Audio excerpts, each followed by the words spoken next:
Après 22 mois de conflit, dont 8 mois sur le piquet de grève, c'est la victoire pour ces femmes de chambre, ces gouvernantes, ces équipiers, épuisés par les cadences infernales imposées par leur entreprise de nettoyage sous-traitante du groupe Accor.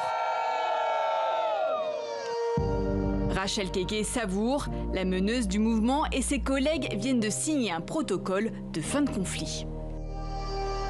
Avec cette victoire où nous avons renversé le groupe Accor, mais on dit, je me sens, comment je peux dire, fière, la tête haute, j'aime ma dignité de dire au groupe Accor stop à l'exploitation. Elle reste employée du sous-traitant, mais le premier groupe hôtelier d'Europe a mis la main à la poche pour satisfaire leurs revendications. La baisse des cadences, une pointeuse pour le paiement des heures supplémentaires ou encore une prime repas. En tout, c'est 250 à 500 € de plus chaque mois. Aujourd'hui, Rachel, Mariam, Sylvie et leurs collègues célèbrent la fin du bras de fer dans un théâtre solidaire du mouvement.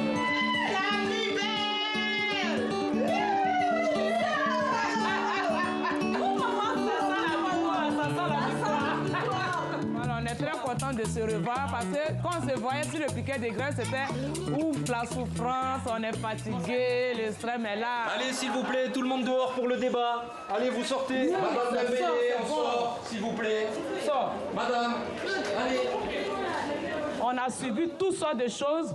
On nous a infantilisés, on nous a rabaissés, on nous a humiliés. Ils ont cru qu'on n'allait pas arriver jusqu'au bout.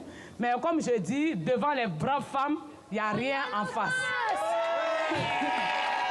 Aïssata et Koumba ont même obtenu un contrat à durée indéterminée. Les syndicalistes, Claudette Iziri, derrière elle depuis le début, vérifient les détails. C'est le contrat qu'il lui a envoyé? Ouais. Ah ouais, maintenant il fait des contrats en fait. On renaît du fond. Il y a clairement une surexploitation de cette catégorie de salariés, des femmes d'origine subsaharienne, souvent avec des difficultés sociales importantes. Tout ce qui est sous-traitance hôtelière, c'est des situations vraiment catastrophiques où on peut parler réellement d'esclavage moderne dans l'hôtellerie, quoi. Les femmes de chambre ont gagné une bataille, mais pas la guerre. Rachel, Sylvie, Djeneba ou encore Kani entendent bien obtenir in fine leur intégration au groupe Accor. Et puis, il y a aussi les camarades d'autres hôtels que leur combat inspire. 10 à 15 000 salariés seraient dans la même situation en France. Il y a des collègues qui veulent vraiment nous prendre des exemples sur nous, mais qui doutent en fait, qui ont peur de pouvoir sortir. Comme auparavant, hein, il y a d'autres aussi dans nos camps qui ont eu peur. Mais comme je dis toujours, avec un bon syndicat, c'est ce qui nous a donné la force quand même de pouvoir sortir et tenir. La recette de la réussite, c'est la détermination et d'être unis.